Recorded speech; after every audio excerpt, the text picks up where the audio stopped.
우리는 지난 시간까지 고린도 전서의 말씀을 몇 번 살펴가면서 이런 이야기를 함께 나누었습니다. 성도들이 온전하지 못해도 하나님께서 성도들에게 베푸신 그 은혜 자체는 부정할 수 없다 하는 것을 확인했습니다. 문제가 많은 교회였어요. 그러나 바울 사도는 그 문제 많은 고린도 교회를 향하여 하나님의 교회라고 불렀고요. 또 그 교회 성도 교인들을 향해서는 그리스도 예수 안에서 거룩하여지고 성도라 부름받은 자들이라 이렇게 이야기를 했단 말이에요. 이런 걸 보면 고린도 교회 성도들이 이게 참 시원찮거든요. 그런데 그들에게 베푸신 하나님의 은혜 자체만은 부정될 수 있는 것이 아니로구나 하는 것을 우리가 말씀을 통해 확인해 보았습니다. 자, 그렇기에 우리에게 무엇보다 필요한 것은 우리도 하나님의 교회라는 인식과 뿐만 아니라 우리가 그리스도 예수 안에서 거룩하게 부르심을 받은 하나님의 택자들이라 하는 인식이 있어야 할 겁니다. 이 인식이 왜 중요하냐면 이게 정체성이거든요. 이 정체성이 없으면 교회라고 하는 것은 혼돈이 생기게 됩니다. 고린도 교회에 다양한 10가지가 넘는 문제가 생기는데 앞으로 다음 주부터는 이제 직접적으로 만나게 되는데 그 10가지 이상의 문제가 사실은 종합해 보면 교회라고 하는 지금 정체성이라 대하는 그거에 대한 혼돈이 생겼기 때문에 그렇습니다. 그들이 하나님의 교회라는 사실과 그리스도 예수 안에서 거룩하게 부름받은 하나님의 백성들이라는 사실을 인지했다면 그들은 넘어지지 않고 믿음의 훈련을 잘 받고 있었을 겁니다. 하지만 이것에 실패했기 때문에 바울 사도가 그 교회를 향해 지금 뭘 쓰고 있는 거예요? 편지, 즉 하나님의 말씀을 기록해 주고 있습니다. 오늘은 이제 그 가운데 이 말씀, 이 편지 가운데 오늘 본문은 어떤 내용이냐면 바울 사도가 고린도 교회를 생각하면서 하나님께 드리는 감사의 내용이에요. 감사. 그러니까 고린도 교회를 이렇게 쭉 생각하면서 바울 사도가 하나님께 어떤 감사를 드리고 있는가 하는 겁니다. 두 가지를 여러분에게 말씀드릴까. 하나는 바울의 감사의 제목, 즉 감사의 내용이 뭔가 하는 것을 여러분에게 말씀드리고, 두 번째는 왜 바울이 하나님께 이런 감사의 내용을 말씀하고 있는 것인가, 감사의 이유, 즉 목적에 대해서 좀 설명하려고 합니다. 자, 먼저 감사는 뭐 때문에 하게 되는가? 우리 한번 성경 한번, 오늘은 좀 성경을 좀 주목해 볼게요. 자, 4절 중간부터 보면 여기 내가는 바울이겠죠. 내가 너희를 위하여 항상 하나님께 뭐 한다고요? 감사한다. 바울 사도가 고린도 교회를 생각할 때마다 항상 기분 나쁘다 뭐 이게 아니거든요. 문제가 되게 많거든요. 아까 얘기했잖아요. 계속 10가지 이상 넘쳐나는 문제도 있는데 더 심각한 건 고린도 사람이 바울을 싫어한다는 거예요. 그러니까 더 문제가 큰데, 근데 그 교회를 생각할 때마다 바울 사도는 하나님께 뭐 하고 있어요? 감사.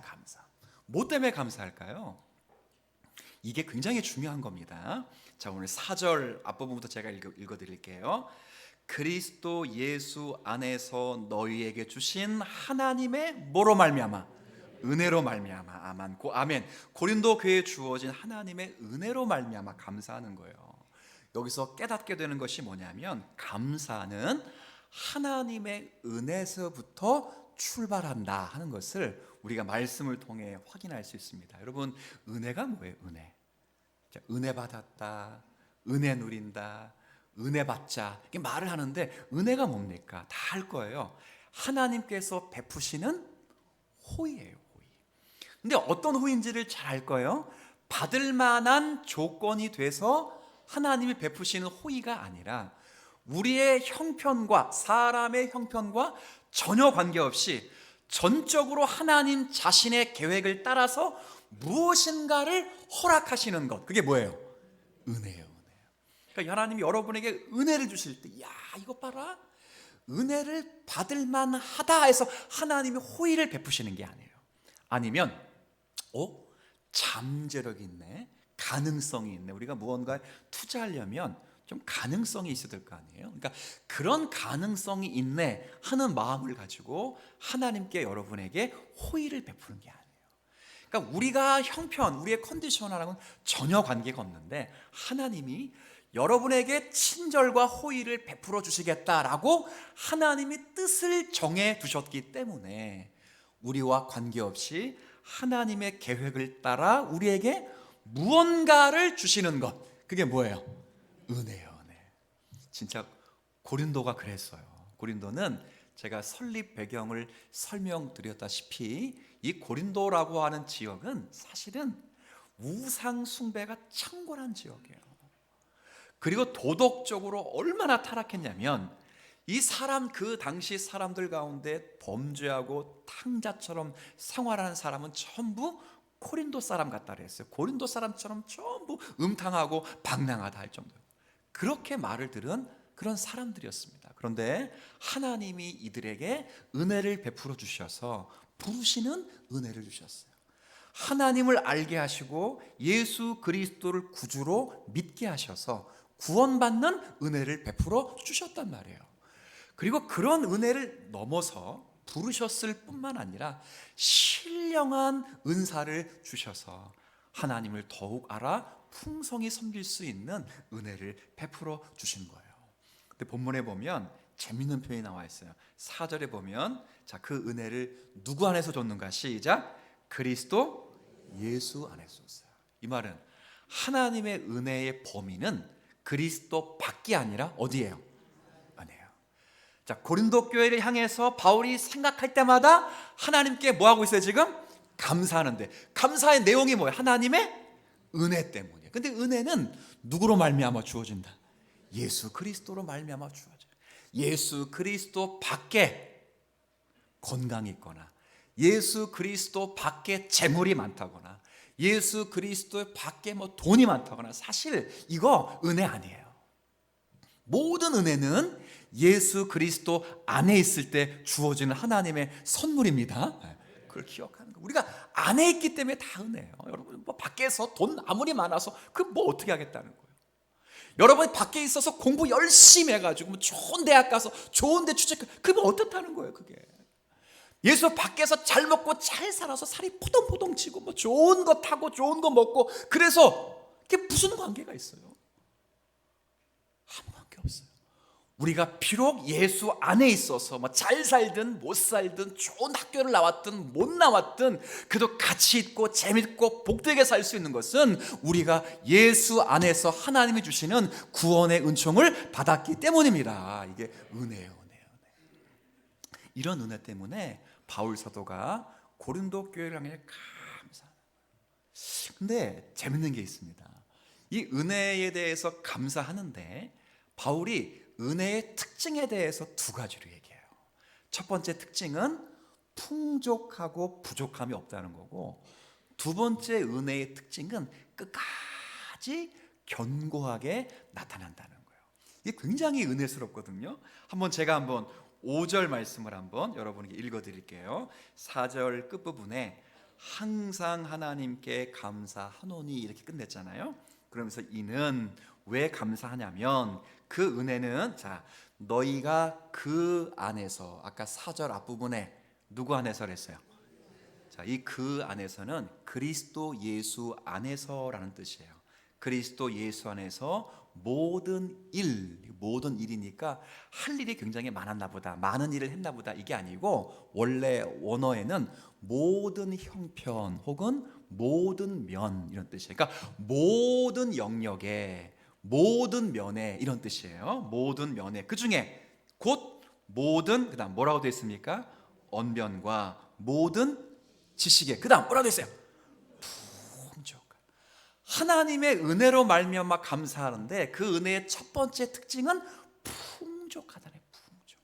근데 뭐가 풍족하게 나타났어요? 모든 언변, 모든 언변이 뭐예요? 언변. 우리나라 말에는 말이잖아요. 말. 근데 원래 헬라어 성경에는 여러분들이 뭐 아는 단어니까 제가 쓰는 거예요. 저만 아는 게 아니기 때문에 로고스라는 단어 알죠? 로고스라는 단어는 가르침, 교훈, 그리고 제가 잘 쓰는 표현인 교리라는 뜻이에요. 교리. 그러니까 모든 로고스가 충만했다, 풍성했다는 말은 거기에 복음의 진리가 풍성하게 넘쳐났다. 그러니까 그 고린도 교회에 그리스도의 그리스도의 복음이 많이 넘쳐났다. 근데 놀라운 건 그리스도의 복음만이 풍족한 게 아니라 그 다음 5절 중간 이후에 보세요. 모든 언변과 모든 뭐에도 풍족했다고요. 지식. 이 지식은 이것도 헬라어 아는 분들이 제법 있으니까 쓰면 그노시스라는 거예요. 이건 이해 혹은 깨달음이에요. 그러니까 무슨 말이냐? 복음의 진리가 교회 가운데 충만할 뿐 아니라 그 복음의 진리를 성도들이 잘 뭐하고 있었어요? 깨닫고 이해하고 있었어요. 얼마나 큰 은혜예요. 여러분, 제가 여러분을 위해 드릴 때, 기도할 때, 교회를 위해 기도할 때 첫 번째 기도 제목이 뭘 것 같아요?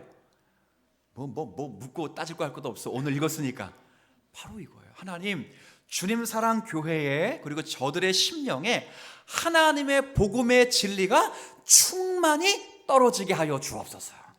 그리고 연이어 기도하는 것. 떨어질 뿐 아니라 그 밭이 길가밭이어서 무슨 새가 쪼아먹든 돌밭이어가지고 그냥 뭐요, 그 돌 때문에 뿌리를 못 내리는 그런 밭이 되지 않게 하셔서 깨닫게 하시고 지혜를 주셔서 그 말씀을 잘 이해하여 성장하게 하여 주옵소서. 이렇게 기도하거든요. 이렇게 기도하는 거 별로 안 좋으세요? 목사님, 저는 그거 말고 돈 잘 벌게 해주세요. 건강하게. 이거 제가 기도해요. 근데 이거만 기도하지 않고 그 앞에 돈 잘 벌고 건강하는데 복음의 진수를 잃어버리거나 깨닫지 못하면 건강을 빼앗을 수 있도록 도와주세요. 이렇게는 기도 안 해요. 걱정하지 마세요. 근데 중요한 건 앞에. 근데 놀라운 건 고린도 교회가 이랬어요. 그럼 이런 지식과 이런 지혜와 이런 깨달음만 있었을까요? 아니에요. 7절에 보면 그 외에도 풍족했어요. 7절. 너희가 이것 외에도 모든 은사에도 뭐가 없다고요? 부족함. 아까 5절에는 풍성했고 지금은 부족함이 없어요. 얼마나 많은 은사가 있었게요. 여러분, 지금 한국 교회에 은사를 가지고 있는 다양한 분들이 우리 교회에도 다양한 은사를 가지고 있는 분이 계셔요. 그 부인할 수 없어요. 하나님 주신 거기 때문에. 근데 고린도 교회는 모든 은사가 다 있어요. 이게 모든이라죠. 모든. 그죠? 다 있어요. 그 중에 그분들이 가장 소중히 여겼던 몇 가지 은사가 있는데 하나가 방언이라는 은사예요. 또 하나는 예언이라는 은사예요. 이 두 가지 예언 은사를 너무 사랑했기도 했고 이 은사를 가지고 교회를 섬긴다고 그렇게 애를 쓰기도 했어요. 근데 놀라운 건 이런 은사를 지금 누가 주셨다고요? 하나님 주셨어요. 자, 그런데 제가 몇 번 설교해 드렸듯이 이 은사와 이 지식을 가지고 고린도 성도들이 잘 활용한 것은 아니에요. 지식과 깨달음의 지혜가 있었음에도 불구하고 그 지식과 깨달음의 지혜를 가지고 자기를 자랑하는 거예요. 여러분, 그런 분 있죠. 똑똑한데 재수 없는 놈. 있어요, 없어요? 있어요. 근데 절 보고 왜 그러세요? 저는 재수는 없어도 똑똑하진 않아요. 그러니까 근데 똑똑하면서 재수 없는 놈 있어요, 없어요? 있다니까. 그랬다고요, 고린도 교회가. 똑똑했어요. 복음의 진수를 다 들었고 그 진수를 가지고 깨달음도 있었어요. 그래서 6절 보세요. 6절. 그래서 너희 교회는 그리스도에 관하여 증거한 모든 것이 너희 중에 어떻게 됐다고요? 튼튼하게 뿌리를 박았다. 그 정도로 복음의 진수가 넘치고 교리가 충만하고 깨달음도 있어서 튼튼했다. 그런데 재수가 없다. 재수가 없어요. 뿐만 아니라 그런 지식뿐만 아니라 모든 은사, 신유, 방언, 예언, 통찰, 교제, 학자의 혀, 많은 은사들이 넘쳤는데 두 번째는 밥맛이 없는 거야. 가까이 하기가 싫어. 자, 그럼에도 바울 사도가 이런 교회를 생각할 때마다 재수없다, 이런 교회를 생각할 때마다 밥맛 없다 이렇게 말하지 않고 이런 교회를 생각할 때마다 항상 하나님께 뭐한다? 감사하네.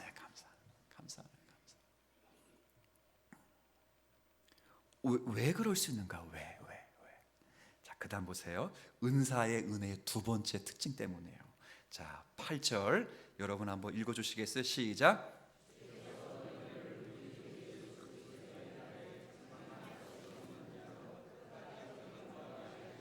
네, 그 은혜가 부족함이 없이 풍족히 나타났을 뿐 아니라 하나님이 주신 은혜요 은사요 지식이라면 반드시 끝날까지 너희를 완성해 주시기 때문에 나는 감사하다 하는 거예요. 왜? 9절 마지막에, 그죠? 9절 마지막에 하나님은 어떤 분이시니? 9절 마지막에 하나님은 신실하시기 때문에 너희들에게 있는 복음의 진리가 하나님의 말씀이라면, 그 진리의 말씀을 옳게 깨닫고 있다면, 그 말씀의 근거에서 너희들이 은사를 가지고 있다면, 주신 분이 하나님이시라면, 그리스도 안에 주신 것이라면 하나님 반드시 너희를 통해 그 지식과 은사가 꽃이 나고 열매를 맺도록 하실 것이다. 왜? 하나님은 미쁘신 분이기 때문이다. 그래서 바울은요, 그냥 막연한 기대감만 가지고 감사한 게 아니고 하나님이 그렇게 하실 것을 향한 믿음을 가지고 감사한 거예요. 이걸 한번 따라해 볼게요. 미리 감사. 그렇죠? 시편에 거의 감사가 미리 감사예요. 미리 감사. 그래서 우리 이번 한 해 24년 시작하면서 기도 카드 냈잖아요. 비전 선언문 내고. 근데 뒷장은 좀 쓰기가 괜찮았어요. 개인 목표, 가정, 교회 목표, 신앙 목표, 가정 목표 다 썼는데 앞에는 어떻게 쓰라 그랬어요? 교회에서 미리 응답받은 것을 알고 감사하세요. 그게 참 정말 잘 쓰셨더라고요. 야, 저보다 이해를 훨씬 잘하셨다. 쫙 읽는데 근데 제가 약간 헷갈릴 때가 있어요. 왜냐하면 미리 감사합니다 하고 미리 자는 빼고 감사합니다 했었잖아요. 근데 감사한 거 보니까 제가 알기로는 이미 응답된 것도 있고, 그렇죠? 그래서 응답이 기대하는 것도 있는데 다 썼단 말이에요. 그러니까 어디까지가 응답이 된 건지 헷갈릴 때가 있어요.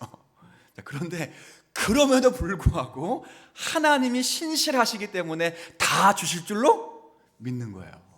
저는 우리 주님 사랑교회가 그런 믿음의 눈으로, 그러니까 우리가 신실하기 때문에 믿음의 눈이 생긴 게 아니라 하나님이 신실하고 약속하신 분이 정확하시고 신실하신 분이시기 때문에 우리 다음 세대를 생각하면서 미리 감사할 수 있는 저와 여러분이 되길 바라고요. 우리의 가족들을 보고 자녀들을 보고 남편들을 보고 아내들을 보면서, 남편들 그러니까 여러 사람이 있는 게 아니고 각각 남편 보고 각각 아내 보면서 하나님께서 세워주실 것을 믿고 미리 감사할 수 있는 우리 모두가 되었으면 좋겠어요. 그런 분들이에요. 바울이 그렇게 감사하는 거예요. 근데 굉장히 이제 재미있는 건 왜 이런 감사를 드려요? 종합해 볼게요. 바울이 고린도 교회를 생각할 때마다 항상 하나님께 짜증내지 않고 뭐 한다 그랬어요? 감사 이유는 하나님의 뭐 때문에? 은혜예요. 누구 안에서 주신 은혜? 그렇죠. 이 은혜는 두 가지로 나타나요. 하나는 부족함이 없이 어떻게 풍부하게 나타나고, 또 하나는 유통기간이 언제까지? 끝날까지. 하나님의 신실하신 항상 은혜가 그래요. 여러분 한번 돌아보세요. 여러분 여기까지 있고 제가 목사로서 설교할 수 있는 것도 하나님의 은혜, 은사 때문 아니에요. 그렇죠? 근데 이 이야기를 바울이 왜 하느냐? 아주 중요한 동사가 있어요. 이건 제가 볼 때는 이건 주동사 같아요. 주동사. 자, 9절 마지막에 제가 그냥 여러분과 같이 읽으면서 저만 악센트를 어디다 딱 둘 테니까 뭐 때문에 이 편지를 쓰는지, 이 감사를 하는지 여러분 맞추시면 돼요. 이건 초등학생도 맞히는 거니까 잘 들어보세요. 같이 읽습니다. 시작. 너희를 불러 그의 아들 예수 그리스도 우리 주와 더불어 교제하게 하시는 하나님은 미쁘시니라. 자, 왜 사도 바울이 하나님의 은혜 이야기하면서 그 은혜의 첫 번째 특징은 부족하지 않고 풍성하고 두 번째 특징은 끝날까지 신실하며 변함이 없을 것이다 라고 말하는 이유는 하나님이 신실하셔서 우리와 교제해요. 이 말은 하나님이 여러분에게 왜 은사를 주셨는가, 하나님이 여러분을 왜 구원하셨는가, 왜 구원을 시키시면서 풍성한 깨달음도 주시고 왜 여러 가지 은사를 주셨는가, 그 목적은 딱 하나, 예수님과 우리를 뭐하기 위해서? 교제예요. 교제가 뭐예요? 교제는 연합과 교통이에요. 신약 성경의 교제는 두 가지, 하나는 연합되는 것이고, 연합되기 때문에 먹는 것을 가지고 자꾸 말해요. 너희가 나를 먹지 않으면 나와 아무 상관이 없다 그랬어요. 성찬, 매일 성찬 때마다 뭐예요? 우리는 핥아요? 아니 보기만 해요? 다 같이 먹잖아요. 먹는 건 연합하는 연합. 그 다음 교통이라고 하는 건 교제하는 교제. 여기서 교제한다는 건 이건 사귄다는 거예요. 하나님과 뭐 하도록 하는 거라고요? 사귀는 거예요.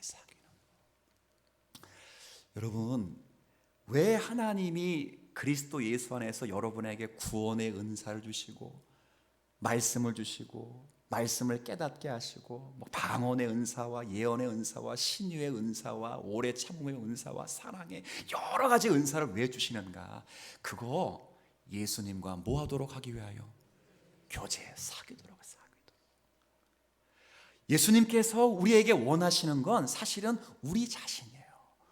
우리가 무엇을 원하는 것도 중요하지만 예수님이 우리 안에 원하시는 것은 예수님과 우리가 연합하여 교제하는 것을 굉장히 원하고 계셔요. 바울 사도가 그런 말 했어요. 너희 속에 착한 일을 시작하신 이가 그리스도 예수의 날까지 이루실 줄을 우리가 확신해요. 하나님께서 우리 안에 착한 일을, 하나님은 나쁜 일 하시는 건 아니에요. 근데 우리 안에 착한 일을 시작하셨다는 그 착한 일이 뭐예요?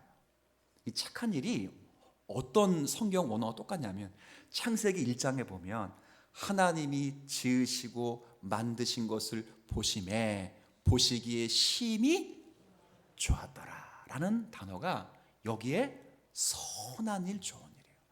하나님이 좋은 일, 하나님이 하신 선한 일은 다른 일이 아니라 저와 여러분을 하나님의 자녀로 삼으시고 하나님을 알게 하시고 예수 그리스도를 믿어 구원받게 하신 일이에요.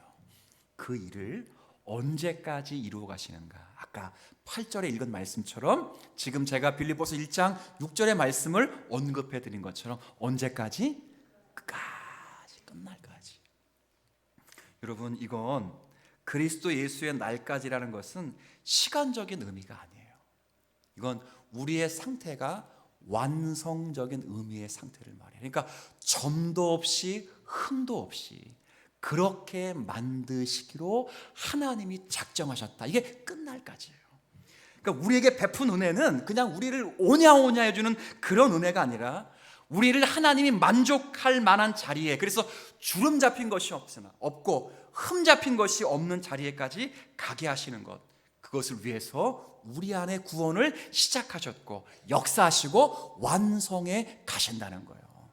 그래서 빌립보서 2장 12절에 보면 바울이 이런 표현을 썼습니다.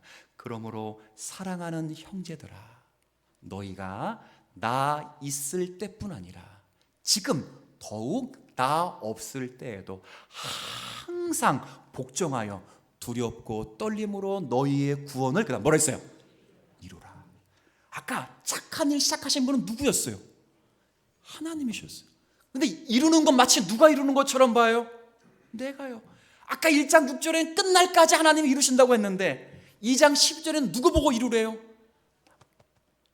이게 바로 구원의 완성, 즉 완성적인 상태에 가기까지 우리가 애쓰고 수고하라는 거예요. 어떻게? 두렵고 떨림으로, 복종함으로.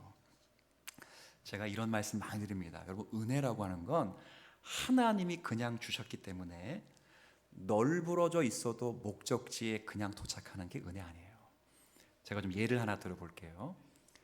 자, 여기서 이제 부산을 가려고 하면 여러 방편이 있습니다. 그런데 KTX를 타고 갔다고 하세요. KTX를 타고 갑니다. KTX 탁 타면 그냥 눈 감으면 어디에 도착해요? 이게 구원이 아니에요. 이런 게 구원이에요. 딱 타서 눈 감고 혹은 눈 떠서 산천 경계를 구경하면서 가는 게 그게 완성 부산항 딱 내리는 게 아니라고요. 이 가는 동안에 싸우면서 가는 거예요.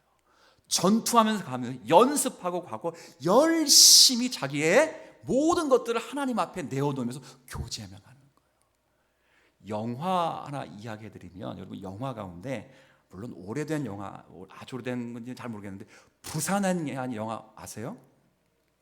물론 여러분들이 기도만 하시는 건 제가 진작부터 알고 있었지만 이 부산행이라는 영화가 있습니다. 부산행. 이 영화 어떤 영화냐면 서울과 경기도권에 전대미문의 바이러스 사건이 일어나가지고 감염된 사람이 좀비가 되는 거예요.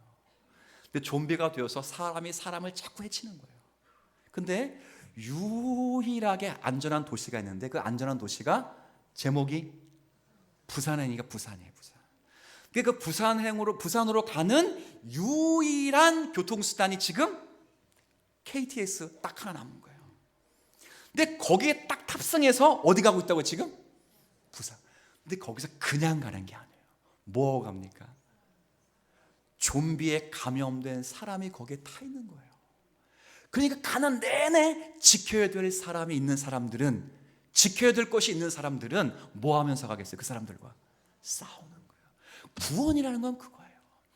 착한 일을 시작하신 그분께서 그리스도의 날까지 이루신다 그러면 딱 부산행 KTX 타고 눈 감고 혹은 눈 뜨며 도시락 까먹으면서 산천 경계 구경하면서 그렇게 가는 게 아니고 가는 내내 전투하며 가는 거예요. 아까 장로님 기도하셨잖아요. 하늘에는 승리한 교회가 있는 반면 땅에는, 지상에는 어떤 교회가 있다고요? 전투. 이게 두 교회가 아니에요. 하나님의 교회, 승리한 교회 따로 있고 전투하는 교회가 따로 있는 게, 이게 똑같은 교회인데 하늘의 관점에서 보면 승리한 교회고 땅의 관점에서 보면 무슨 교회? 전투하는 교회예요. 그렇게 하는 거예요. 그렇게 하도록 하기 위해 여기 교제라, 교제. 사귀는 거예요. 신앙에 제일 중요한 게 뭐냐? 여러분 잘 아시는 거지만 다시 한번 들어보세요. 신앙에 좋은 건, 가장 중요한 건 좋은 설교. 제가 가끔 말하잖아요. 우리 한국 교회는 힐링, 웰빙, 치유가 다 뭉쳤어요. 지금 한국 교회가. 그래서 교회에서 편안하고 내게 달콤하고 내 감정과 내 어떤 삶을 만약에 마치 행복하게 해줄 수 있는 것을 듣기를 굉장히 광고해요. 그런 시대가 됐어요. 그래서 교제라고 말할 때도 그런 것들이 전부가 되어버렸다고요. 근데 그렇지 않아요. 우리의 신앙이라고 하는 것은 거기에 있는 것이 아닙니다. 이 세상에서 하나님 말씀을 받아서 우리의 삶 가운데 무엇을 하나님 앞에 내어드려야 되는가를 생각하면서 우리의 죄성을 죽여버리고 말씀 앞에 철저히 자기 자신을 부인하면서 하나님의 선하신 뜻을 위하여 애쓰고 수고하고 그리스도를 더 본받아가는 것, 그것이 진짜 주님과 교제하는 삶이에요. 하나님을 알고 싶어하는 것, 하나님과 대화하고 싶은 것, 하나님의 마음을 알아들이고 싶은 것. 여러분, 부부관계에도 가장 중요한 게 서로의 마음을 뭐 하는 거예요? 아는 거예요. 실제 어떤 한 부부가 이혼의 위기에 처해 있었던 부부가 있었어요. 근데 제가 볼 때는 이 부부가 특별하게 이혼 사유가 있는 게 아니에요. 남편분은 정신과 의사예요. 의사하셔서 술, 담배도 하지 않고 아주 생활에 충실한 정직한 사람이에요. 아내는 집에서 자녀들과 남편을 잘 섬기는 또 정숙한 아내였어요. 근데 이 둘이 좀 남들이 볼 때는 행복한 조건을 다 가지고 있는데 날마다 싸우는 거야. 날마다. 결국은 이혼하기로 둘이 합의를 봤어요. 근데 이혼을 앞두고 아내가 남편에게 딱 한 가지 부탁했는데 아버지 학교를 딱 한 번만 다녀와 달라고 해요. 결국 이 아버지가 아버지 학교를 다닌 거야, 남편이. 근데 워낙 공부하기를 좋아하는 사람이니까 배우면서 재밌게 잘 수료를 했어요. 그럼 마지막 날에 이제 발표하고 하잖아요. 졸업식 하잖아요. 그때 편지를 쓴 걸 읽는 거예요. 누구에게 쓴 거냐? 자녀들과 자기 아내에게 쓴 걸 읽어가면서 이렇게 눈물을 이렇게 훌쩍 흘렸어요. 그러니까 모든 걸 듣고 있는 중에 거기에 자녀들과 아내가 눈물을 흘리는 가운데 남편이 그 글을 읽다가 펑펑 우니까 모두가 다 울었어요. 다 울었다. 그러면서 그분이 하는 이야기에서 자기가 비로소 깨달았대요. 자기는 돈도 잘 벌어주고 세상에서도 문제가 안 됐대요. 성실하게 생계 유지하며 살아서 괜찮은 아버지, 괜찮은 남편이라고 생각했대요. 근데 그 학교를 다니면서 깨닫게 된 게 뭐냐? 이게 자기가 살아가면서 진짜 아내와 가족이 나한테 원하는 건 그건 다른 게 아니라 사랑을 나누고 마음을 알아보고 관심을 갖는 거라는 거예요. 그제서 깨달았어요.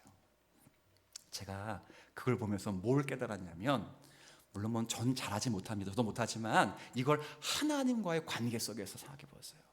하나님이 우리에게 원하시는 것이 뭘까요? 하나님이 우리에게 원하는 건 우리의 이야기를 듣는 거예요. 이야기. 아주 간단한 거예요. 큰 거 바라지 않아요. 여러분의 마음을 듣고 싶어요. 그리고 하나님의 마음이 무엇인지를 물어보는 것을 듣고 싶어요. 와서 따다다다다다다다다다 따발총 쏘는 것, 이 고린도 교회가 따다다다다 따발총 쏘 대박. 근데 밥맛이 없다니까요.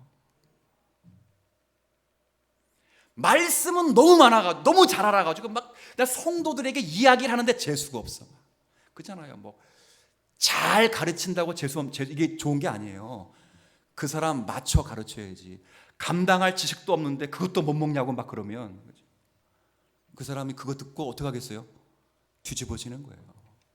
사랑이 부족한 거예요. 하나님과 교제함이 없어요. 주님이 원하시는 게 뭐예요? 딱 하나예요. 여러분의 마음을 듣고 싶어하고 여러분의 이야기를 듣고 싶어요. 이 이야기를 듣고 마음을 듣고 싶어서 하나님이 은혜를 주시는데, 첫 번째 은혜의 특징이 부족함이 없이 풍성히 주셔요. 왜 말씀을 깨닫게 하십니까? 왜 말씀을 여러분이 읽고 듣고 적용케 하십니까? 다른 거 아니에요. 하나님과 뭐 하기 위해서? 사귀도록, 대화하기 위해서. 대화하려면, 그 사람을 알려면, 그 사람과 사귀려면 그 사람이 누군지를 알아야 될 거 아니에요.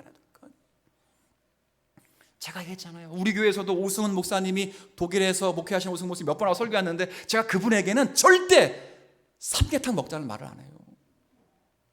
그분은 삼계탕만 먹으면 온 몸에 두드리가 나요. 그분을 괴롭히려면 삼계탕을 대접해 드리면 되는 거예요. 그렇죠?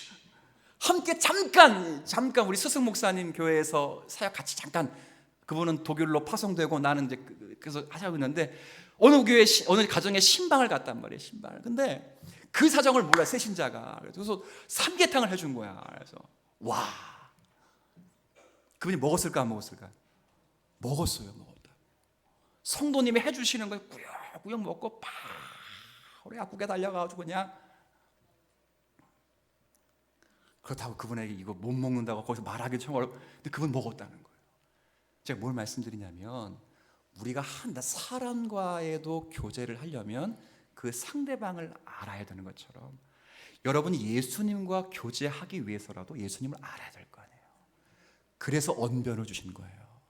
그래서 지식, 그래서 교리와 그 교리와 말씀을 깨달을 수 있는 모든 은사를 주셔서 어떻게 부족하지 않고 어떻게 풍족하게 그것까지 섬길 수 있도록 하나님이 모든 은사를 더해 주셨고, 더불어 끝날까지 책임져 주시겠다고 신실하게 약속까지 하시고, 지금도 그 교회를 들어받들어 하나님과 교제하기를 원하시고 당신과 대화 나누기 원하요. 그들의 마음을 받기 위해서 지금도 역사하시는 전능하신, 미쁘신, 신실하신 하나님이시라는 거예요.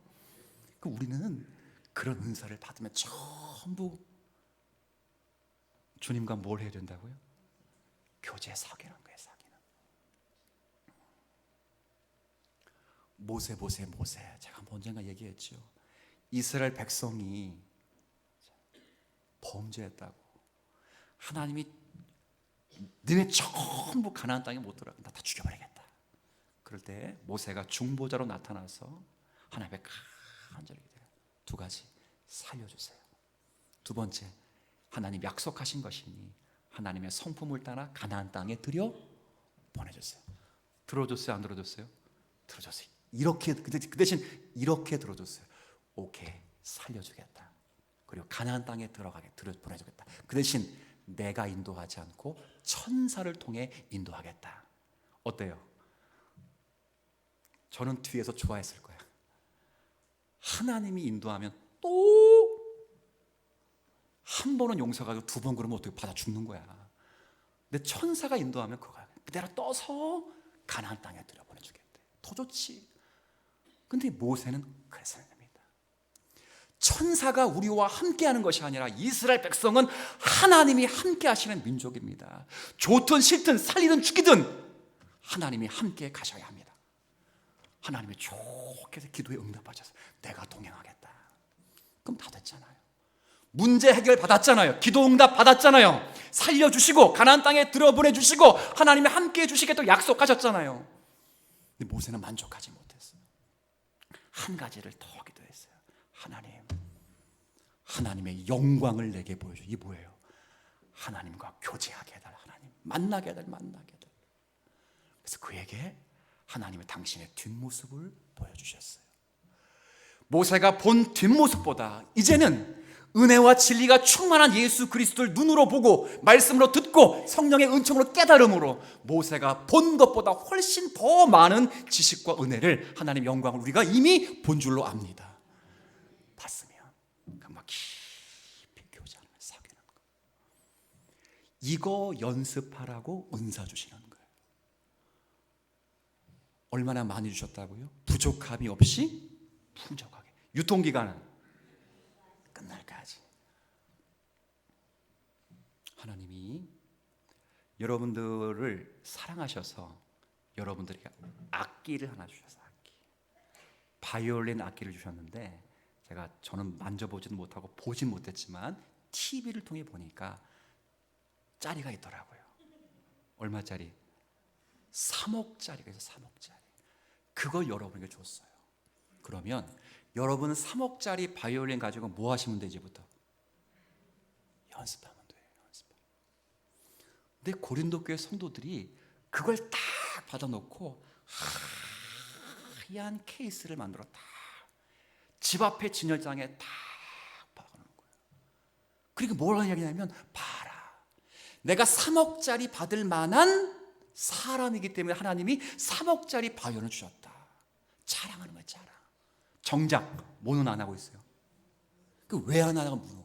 왜 안 하냐? 라고 보니까 하다가 줄이 끊어지면, 하다가 이게 부러지면 걱정하지 마세요. 줄이 끊어지면 하나님은 새 줄로 갈아주시고, 그게 부러지면 3억짜리 받았죠. 4억짜리 주실 것이고, 4억짜리가 부러지면 몇 억짜리 주신다니까요. 언제까지? 끝까지. 주님이 그렇게 바울을 통해 말씀하셔요. 그런데 왜 썩히고 있느냐?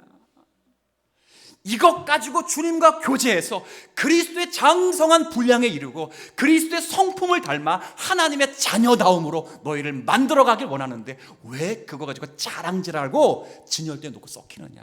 연습해라. 끊어져? 걱정하지 마. 줄 또 댈 거야. 부러져? 걱정하지 마. 더 좋은 거 주실 거야. 모든 언변, 모든 지식, 모든 은사에 부족함이 없고 풍족이 주신 하나님이 그리스도 예수의 날까지 채워 우리를 그 자리에 세워 주실 거라고요. 거기까지 우리가 받은 모든 은사, 시간, 재물, 건강, 심지어 여러분의 지위, 지식, 학업, 여러분의 모든 것을 다 동원해서 하나님과 깊이 사귀면서 교제하며 여러분들의 자녀에 대한 복을 누리실 수 있는 저와 여러분이 다 되었으면 좋겠습니다.